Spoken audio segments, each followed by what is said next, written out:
शेरू, मामी जी, मैं चाहता हूँ आप हमेशा खुश रहा कीजिए। मैं आपको परेशानी में नहीं देख सकता। अगर आपको कोई भी तकलीफ़ हो तो आप मुझसे कहा कीजिए। दीबा मन ही मन में, मैं तो कब से कहना चाहती हूँ मगर कह नहीं पाती कि तुम मुझे भी मायरा की तरह प्यार करो। मैं भी तो तुम्हारी मामी हूँ। दीबा, तुम्हारे होते मुझे क्या दुख हो सकता है? तुम हो ना मेरा ख्याल रखने के लिए। शेरू दीबा से थोड़ी देर बातें करके बाहर निकल जाता है। असल में वो आया तो दीबा से बात करने था जो मायरा ने बताया था, मगर उसकी हिम्मत नहीं हुई। आखिर वो कैसे पूछे। खेतों में दिन गुजार कर रात को खाना खाकर शेरू सो जाता है। आज मायरा भी उसके पास नहीं आती क्योंकि वो शेरू को सोचने का वक्त देना चाहती थी, ताकि उसे ऐसा ना लगे कि उसके साथ ज़बरदस्ती की जा रही है। अगले दिन बसंत का दिन था और गांव का रिवाज था कि उस दिन घर की ख़वातीन और मर्द एक दूसरे को पानी में चिकनी मिट्टी मिलाकर लगाते हैं और कुछ लोग चेहरे पर मुल्तानी मिट्टी गीला करके लगाते हैं।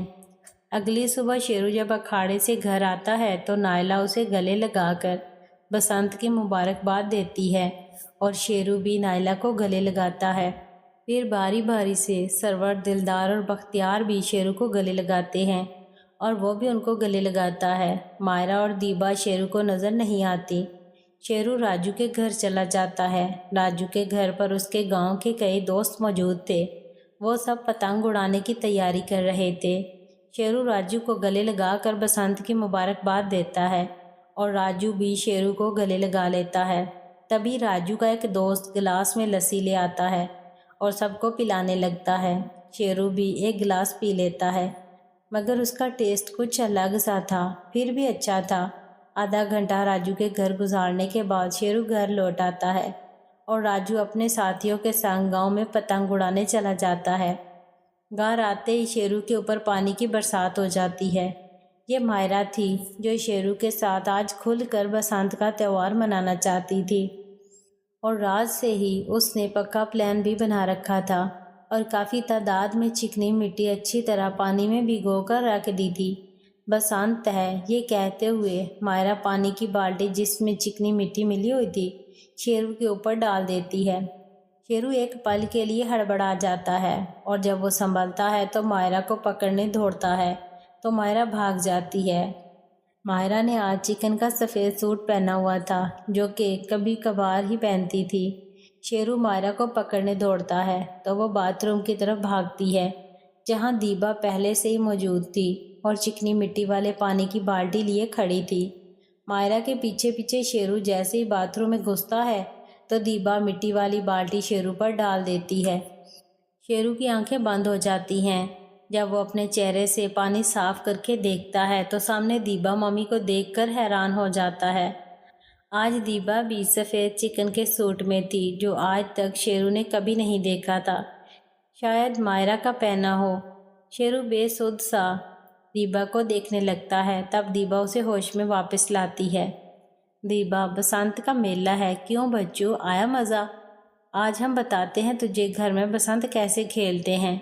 शेरू खुश हो जाता है। पास में खड़ी नायला ये सब देखकर हंस रही थी, जबकि दिलदार, बख्तियार और सरवर घर से निकल चुके थे। शेरू, अच्छा तो आप दोनों मिलकर मुझे गीला कर रही हैं, अभी बताता हूँ। अम्मा, आप बाहर का दरवाज़ा बंद कर दीजिए, इन्हें भागने नहीं देना।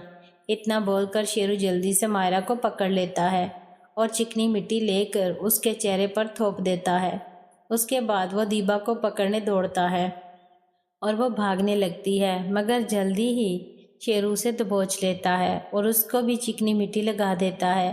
तभी मायरा शेरू को पीछे से मुल्तानी मिट्टी पूरे मुंह पर लगा देती है।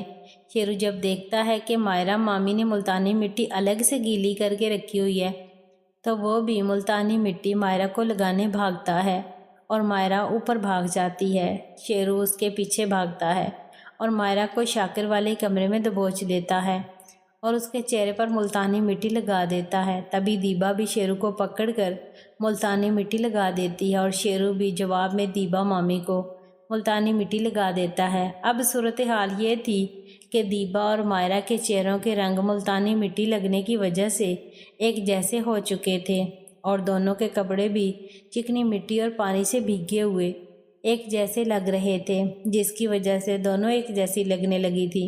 اوپر سے شیرو وہ لسی نہیں بھانگ تھی جس کا اثر اب اسے ہونے لگا تھا۔ شیرو جب دیبا کو پکڑ کر چہرے پر مٹی لگا رہا تھا تو مائرہ پیچھے سے اسے دبوچ لیتی ہے۔ شیرو ایک جھٹکے سے دیبا کو چھوڑ دیتا ہے، مائرہ کی طرف پلٹ کر اس کو مٹی لگانے کے بہانے اس کے جسم کو ملنے لگتا ہے۔ دیبا پانی لینے کمرے سے باہر نکل جاتی ہے۔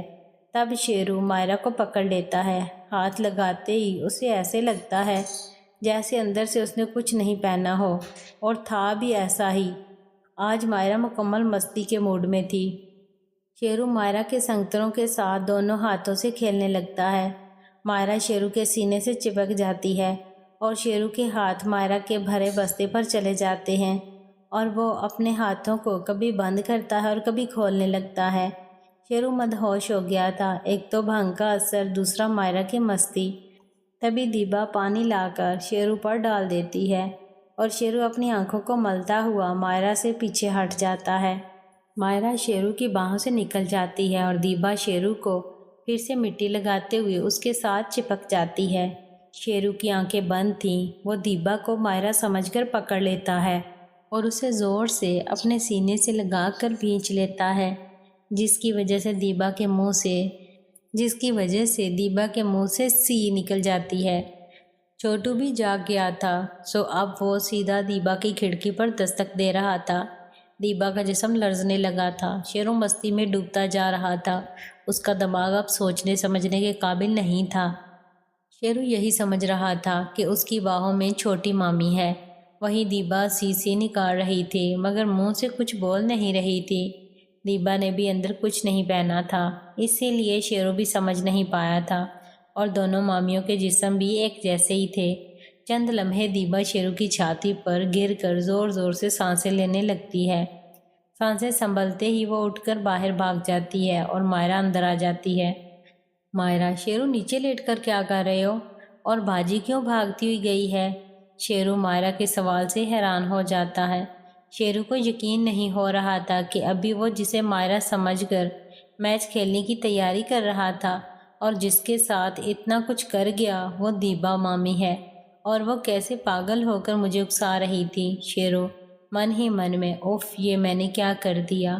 اگر مامی نے ماما کو، اماں بابا کو بتا دیا تو کیا ہوگا؟ یہ سب سوچتے ہوئے شیرو کی حالت خراب ہونے لگی تھی۔ اسے سمجھ نہیں آ رہا تھا وہ اب کیا کرے۔ مائرہ شیرو کو صدمے میں دیکھتی ہے تو وہ شیرو کے پاس آتی ہے۔ مائرہ: بولو شیرو، باجی اس طرح بھاگ کر کیوں گئی ہے؟ کہیں تم نے کچھ کر تو نہیں دیا ان کے ساتھ؟ شیرو: وہ مامی جی، وہ میں سمجھا آپ ہو تو میں۔ مائرہ: ہائے، مطلب کہیں تم نے ان کو رگڑ تو نہیں دیا؟ شیرو جواب دینے کی بجائے سر جھکا لیتا ہے اور مائرہ سمجھ جاتی ہے۔ مائرہ: یہ تو نے کیا کر دیا شیرو؟ میں نے تمہیں بتایا تھا کہ وہ کتنی پیاسی ہے، وہ کتنی تڑپ رہی ہے، اور تم نے ان کے زخموں پر نمک لگا دیا۔ تم نے ایک بار بھی نہیں سوچا ان کا کیا ہوگا؟ شیرو شرمندگی سے سر جھکائے بیٹھا تھا۔ مائرہ: اب ایسے بیٹھے مت رہو، میں ان کے پاس جاتی ہوں۔ کتنی مشکل سے ان کو ہنسانے کے لیے میں نے یہ بسنت کا پلان کیا تھا اور تم نے یہ کر دیا۔ اتنا کہہ کر مائرہ کمرے سے نکل جاتی ہے اور دیبا کے پاس چلی جاتی ہے۔ شیرو کمرے میں بیٹھا ابھی جو کچھ ہوا اسی کے بارے میں سوچ رہا تھا، اور پتہ نہیں کب تک وہ سوچتا رہا۔ پھر نائلہ کے آنے پر وہ خیالوں کی دنیا سے باہر آیا۔